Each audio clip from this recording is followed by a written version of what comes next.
J'étais là, au milieu d'un monde auquel je n'avais jamais vraiment appartenu.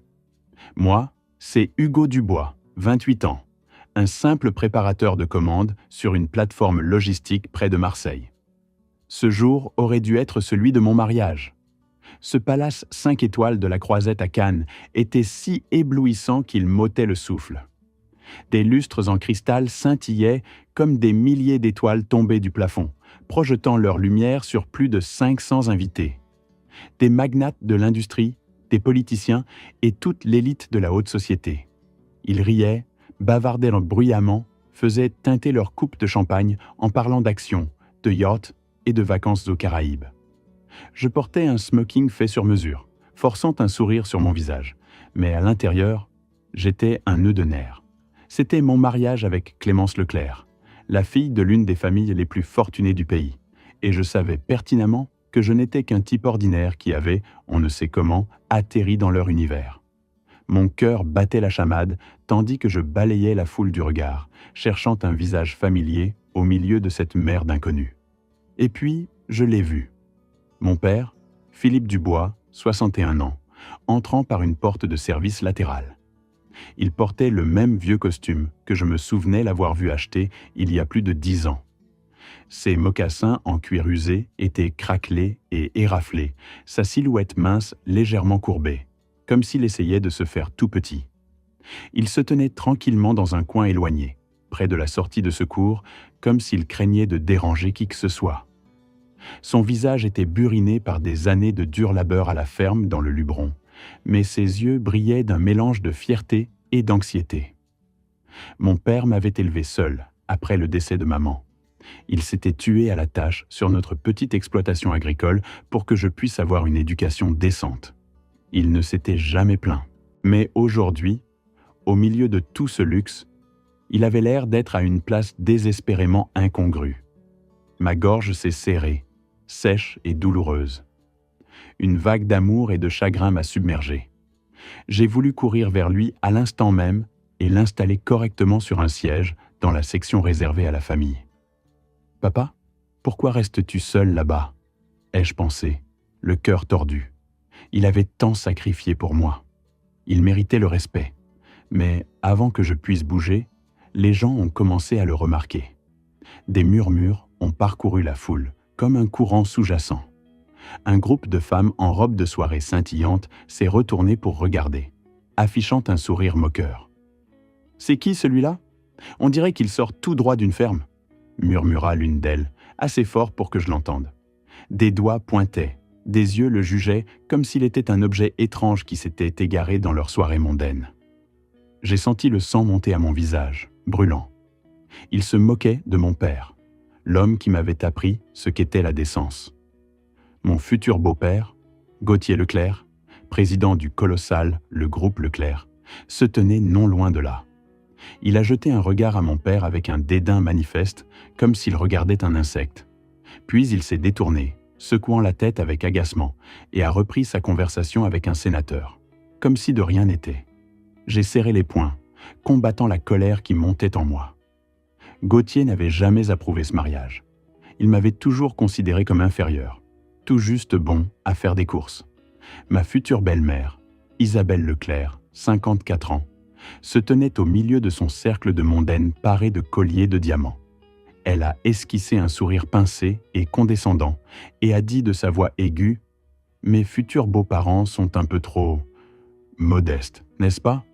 Je me demande s'il est à l'aise dans un endroit pareil. » Le groupe a éclaté de rires vifs et cinglants qui m'ont transpercé le cœur. Isabelle a toujours fait semblant d'être polie, mais je savais exactement ce qu'elle pensait de ma famille. Des gens de basse extraction qui n'avaient pas leur place dans la lignée Leclerc. Ma poitrine s'est oppressée de colère et d'humiliation au nom de mon père. J'ai commencé à marcher vers lui, décidé à le faire venir dans la zone familiale. Mais Clémence, ma fiancée, m'a agrippé le bras avec force. « Arrête tout de suite », a-t-elle sifflé. « Laisse juste ton père se tenir là. Ne fais pas de scène. Aujourd'hui est censé être notre jour. » Je l'ai regardée. Elle était magnifique dans sa robe de mariée blanche, mais ses yeux étaient froids, sans une once d'empathie. J'avais aimé Clémence pour sa force, pour les moments que nous avions partagés dans la joie et la difficulté quand nous n'étions que des étudiants à la faculté d'Aix-en-Provence. Mais maintenant, elle semblait complètement transformée, totalement absorbée par le monde de sa famille. De l'autre côté de la salle, mon père a croisé mon regard et a fait un léger signe de tête, triste mais résigné. C'était comme s'il disait « C'est bon, mon fils, ne fais pas d'histoires à cause de moi ». Il a forcé un faible sourire, essayant de cacher sa peine. Ma gorge s'est nouée. Les larmes menacèrent de couler. Mon père avait tant enduré. Et maintenant, il ravalait encore sa fierté pour moi. La cérémonie a continué dans le grand salon. Quand est arrivé le moment des grandes photos de famille, j'ai insisté pour faire monter mon père sur l'estrade. « Papa, viens te mettre à côté de moi », ai-je dit, la voix tremblante. Il s'est avancé, ses vieilles chaussures grinçant sur le parquet. La famille de la mariée a affiché son malaise, reculant comme s'il portait une maladie. Le jeune frère de Clémence, Maxime Dufour, un gosse gâté et arrogant, a ricané bruyamment. « C'est ça, un père ? On dirait un clochard. Il monte comme un mendiant. » Tout le groupe a éclaté de rire. Certains ont même tapoté Maxime dans le dos.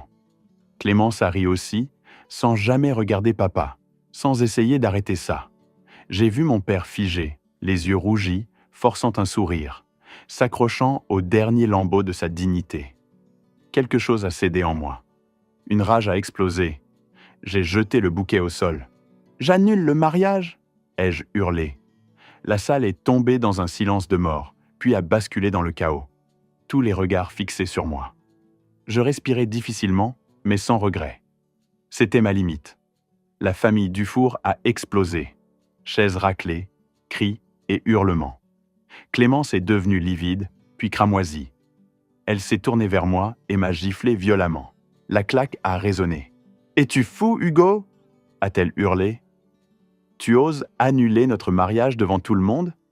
Qui te prends-tu pour être ?» Des larmes d'humiliation coulaient sur son visage. Je n'ai pas répondu. Clémence ressemblait maintenant à une étrangère. Édouard s'est retourné, le visage pourpre. « Hugo Moreau, excuse-toi immédiatement. Tu oses humilier ma famille devant 500 invités ?» Isabelle s'est avancée, la voix glaciale et venimeuse. « Une petite frappe comme toi a le culot d'annuler le mariage ? Ridicule !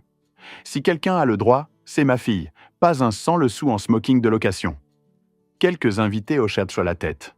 Le sang bouillait dans mes veines. Maxime et sa bande se sont précipités. « Mets-toi à genoux et excuse-toi, enfoiré ! Qui crois-tu être, le gars de l'entrepôt ?» L'atmosphère était électrique. J'étais debout, imperturbable, mes yeux balayant froidement chaque visage.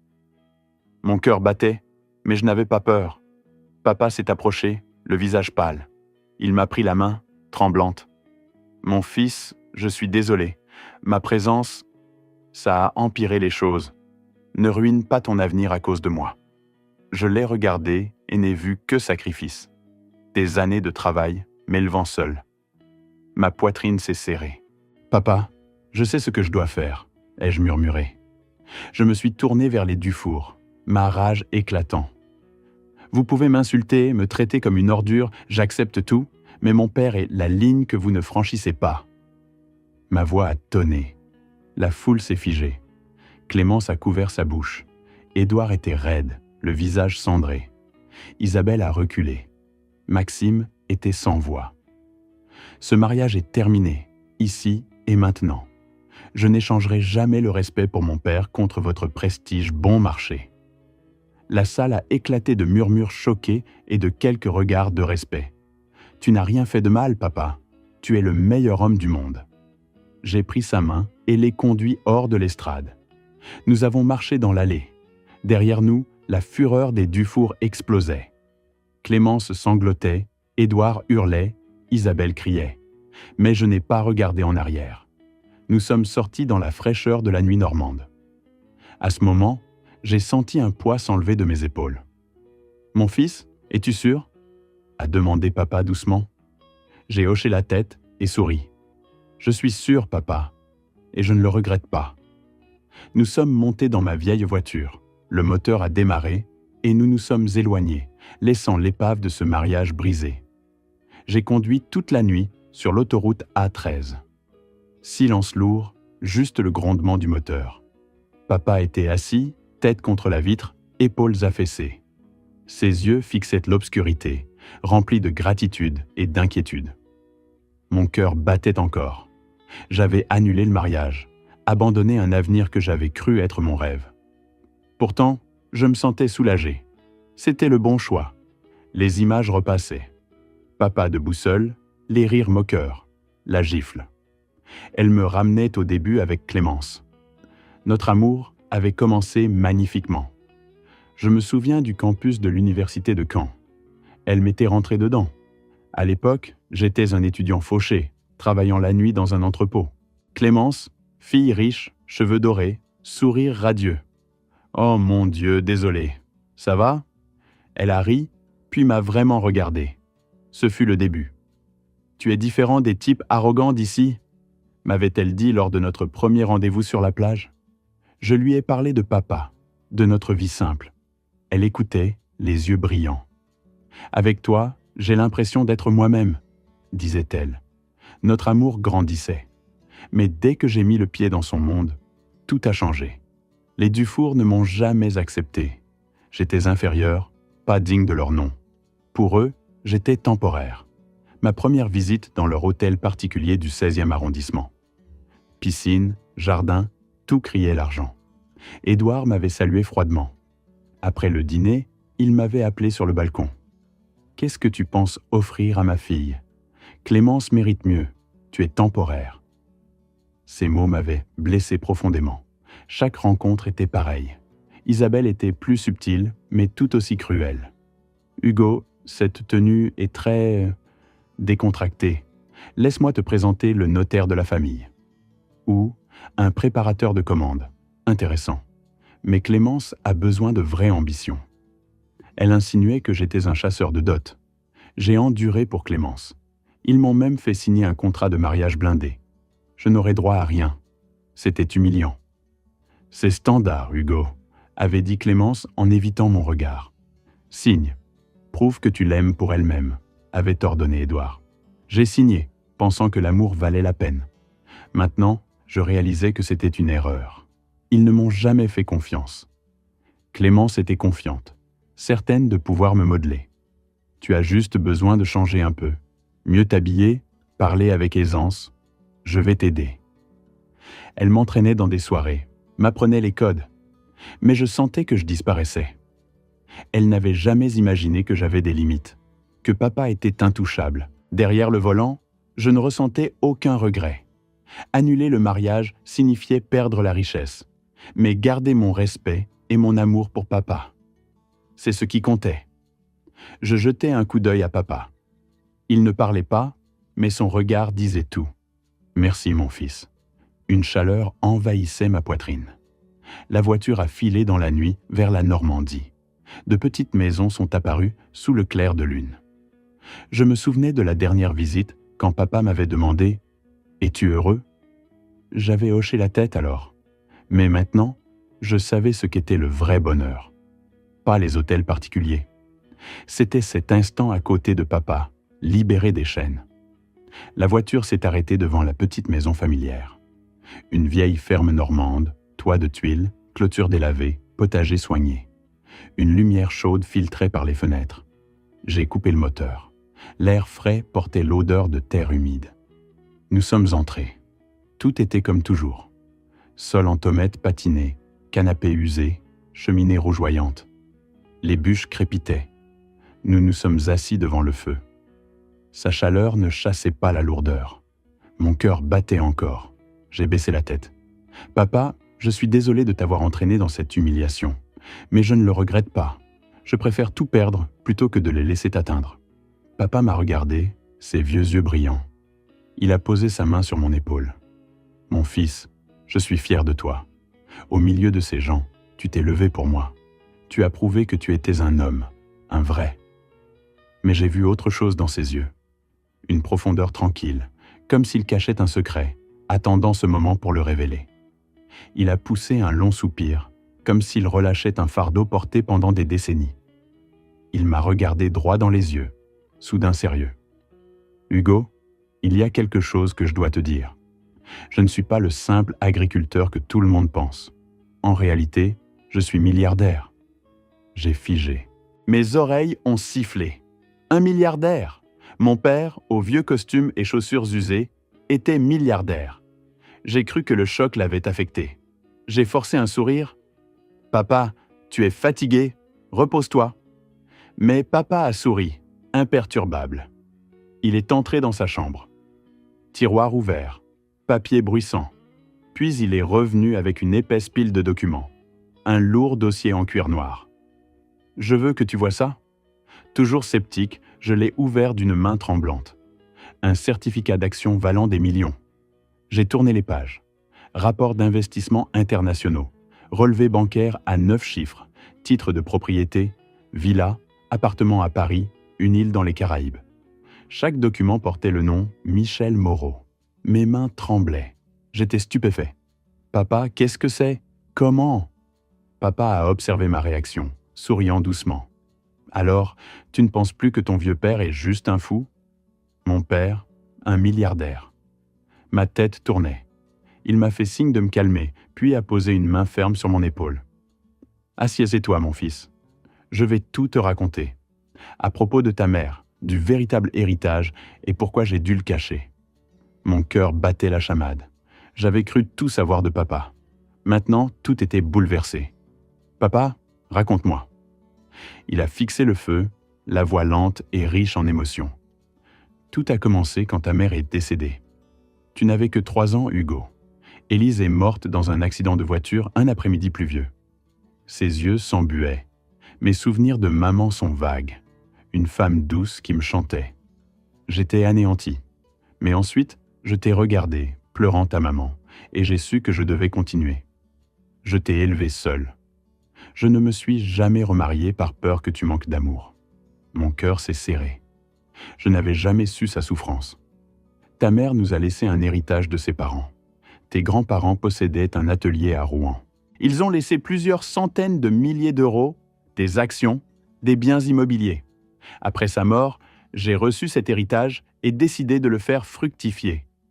C'était le dernier cadeau de ta mère. Nous avions toujours vécu chichement. Je n'aurais jamais imaginé. Qu'as-tu fait de l'argent? Papa a soupiré. J'ai appris à investir, mon fils. Je suis allé à la médiathèque, j'ai emprunté des livres de finances, étudié chaque soir. J'ai acheté des actions technologiques quand personne n'y croyait. Apple, Microsoft à leur début. Des terres agricoles bon marché que personne ne voulait. Des fonds d'amorçage dans des start-up. C'était un pari. Ses yeux brillaient. Je l'imaginais sous sa vieille lampe. Parfois, j'ai réalisé d'énormes gains. Quand les actions tech ont explosé dans les années 2000, mon compte est passé de centaines de milliers à des millions en quelques mois. Mais en 2008, j'ai perdu énormément. Beaucoup ont paniqué, mais j'ai tenu bon. Je me suis souvenu des paroles de ta mère. L'argent va et vient, Philippe, mais le caractère reste. J'ai réinvesti au prix bas. Ça a marché. Ce que je possède n'est pas de la chance, c'est de la stratégie et de la discipline. Je voulais que tu apprennes la valeur du travail, l'honnêteté, pour que tu ne deviennes jamais un gosse gâté comme les Dufour. Mais pourquoi vivre ici, papa? La simplicité est la meilleure protection. Rester ici m'a rendu invisible. Personne ne suspecterait un agriculteur normand. Je gérais tout via des sociétés écrans au Luxembourg et aux Caraïbes. Et tout ça, Hugo, a été fait pour toi. Tu es mon unique héritier. Les milliards t'appartiennent. J'ai géré en attendant que tu sois assez fort. Aujourd'hui, en te voyant te lever pour moi, j'ai su que tu étais prêt. J'ai sangloté, mes larmes coulant enfin. Tout le sacrifice de papa. Je lui ai pris la main. Mais les Dufour, comment? Le groupe Dufour, a-t-il dit avec un sourire froid. Leur empire était en difficulté. Mauvaise gestion, surtout Édouard. Investissement risqué, perte masquée. J'ai commencé à racheter des actions il y a 2 ans via mon fonds anonyme. Chaque fois que leurs actions baissaient, j'en prenais plus. Quand tu t'es fiancé, j'ai accéléré. J'ai 49% et j'en ai acheté 2% supplémentaires hier. J'ai attendu que le mariage soit le point culminant pour frapper. Papa était le maître d'œuvre de leur effondrement. Je veux que tu mettes fin à ça, Hugo. Tu vas te présenter à l'Assemblée des actionnaires demain matin. tu vas prendre ta place de propriétaire. » La semaine suivante fut un tourbillon. Nous nous sommes installés dans un des appartements de papa à Paris. Minutes passées à éplucher documents, contacter avocats et experts comptables. J'ai appris l'ampleur de mon empire. De préparateur de commandes à héritier d'un fonds international. C'était vertigineux, mais j'étais calme. Papa était mon ancre. Le jour de l'Assemblée générale du groupe Dufour est arrivé. La salle était bondée. Journalistes des Échos, du Figaro, de BFM Business.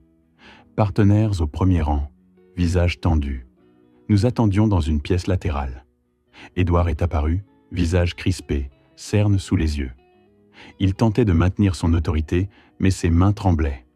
Isabelle suivait, chignon haut, collier de diamants, épuisée. Clémence traînait, tête baissée.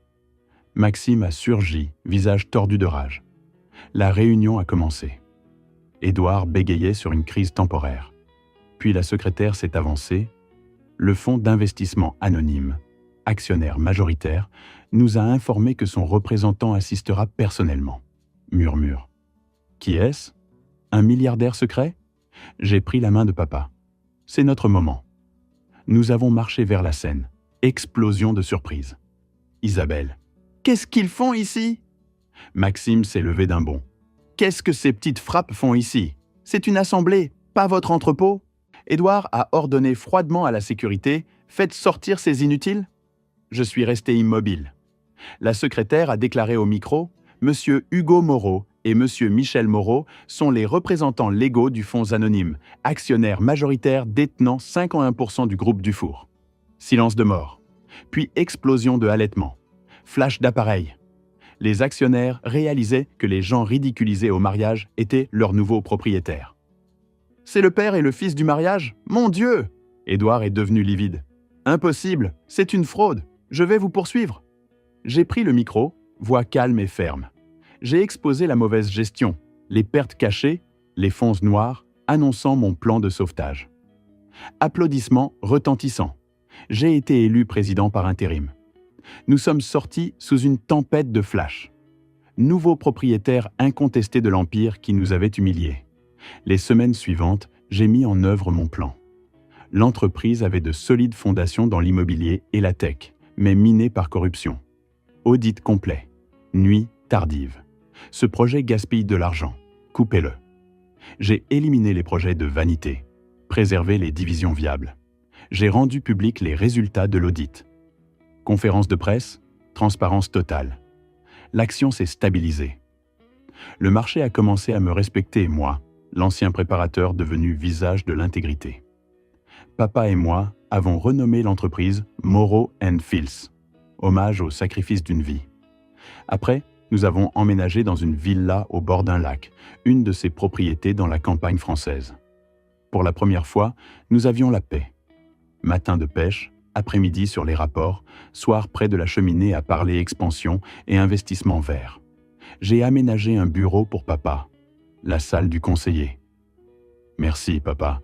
Tu m'as appris que même quand le monde te tourne le dos, on reste debout sur nos valeurs. Il m'a serré dans ses bras, voix tremblante.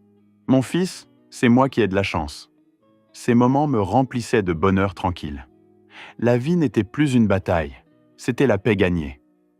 Un après-midi paisible sur le balcon, le portail s'est ouvert en grinçant. Mon cœur s'est serré.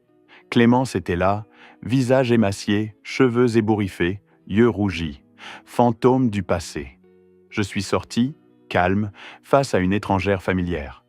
Elle s'est effondrée, larmes coulant. « Hugo, j'ai tout perdu. Réputation, amis, statut, tout. Ma famille est détruite. Papa risque la prison. Maman ne sort plus. Et moi, ce moment me hante. Quand j'ai ri de ton père, je ne sais pas pourquoi j'ai été si horrible. » Elle m'a supplié, peur du jugement de ses parents, lâcheté. Demandait une seconde chance, de l'aide pour sa famille. J'ai écouté, vu la vraie douleur, chute de la princesse. Mais mon cœur pour elle avait disparu. Clémence, tu ne m'as pas perdu à cause de tes parents. Tu m'as perdu quand tu as ri de mon père. Quand tu as choisi ton prestige plutôt que l'homme qui t'aimait. Je peux te le rendre, Hugo. Tu as besoin de moi. Je n'ai besoin de rien de toi, Clémence. J'ai mon respect et mon père. La meilleure chose que tu puisses faire est de partir et ne jamais revenir. Je me souviens clairement du basculement. Rage explosant, bouquet jeté, mariage annulé. Tout le monde pensait que j'étais fou. Mais c'était le bon choix. Le respect filial, c'est protéger sa famille à tout prix. Papa a tout sacrifié. M'élevant seul, se tuant au travail, m'apprenant la décence. Il voulait juste mon bonheur. Je l'ai récompensé en le choisissant plutôt que le prestige des Dufour. Aujourd'hui, je gère l'empire. J'aurais pu poursuivre les Dufour plus loin, mais j'ai choisi de construire, sauver l'entreprise, protéger des emplois, être transparent. Le succès, c'est se regarder dans le miroir et voir toujours l'Hugo gentil, non corrompu. Papa me rappelle, le pouvoir est une arme à double tranchant. La plus grande vengeance n'est pas de faire souffrir. C'est de construire une vie si heureuse qu'ils doivent baisser les yeux quand ton nom est mentionné. Je n'ai pas besoin de voir les Dufour souffrir. Juste bien vivre avec papa, diriger une entreprise prospère et les laisser entendre Moreau & Fields et le regretter. Vengeance raffinée. Les mois au lac m'ont montré que la chose la plus précieuse gagnée n'était ni la corporation ni la richesse. C'étaient les moments calmes au dîner. Repas simple de légumes du jardin et poissons du lac. Rire. Simple, mais meilleur que n'importe quel banquet chic, dit papa. Mon conseil, ne craignez pas de perdre ce qui n'a jamais été à vous. Craignez de perdre votre respect en vous accrochant à ce que vous ne méritez pas. Je me tiens sur la véranda, regardant le coucher de soleil sur le lac. Chaque perte, bataille, cicatrice. Mon voyage ne s'est pas terminé avec la vengeance. Il a commencé par une nouvelle vie, libre, plus obscurcie par l'ombre de personnes. Merci d'avoir écouté mon histoire. Si elle vous a touché, laissez un j'aime, écrivez dans les commentaires ce qui vous a le plus touché et abonnez-vous à la chaîne. Il y a encore beaucoup d'histoires à venir. Ce n'est pas la fin de ce n'est que le début de quelque chose de mieux.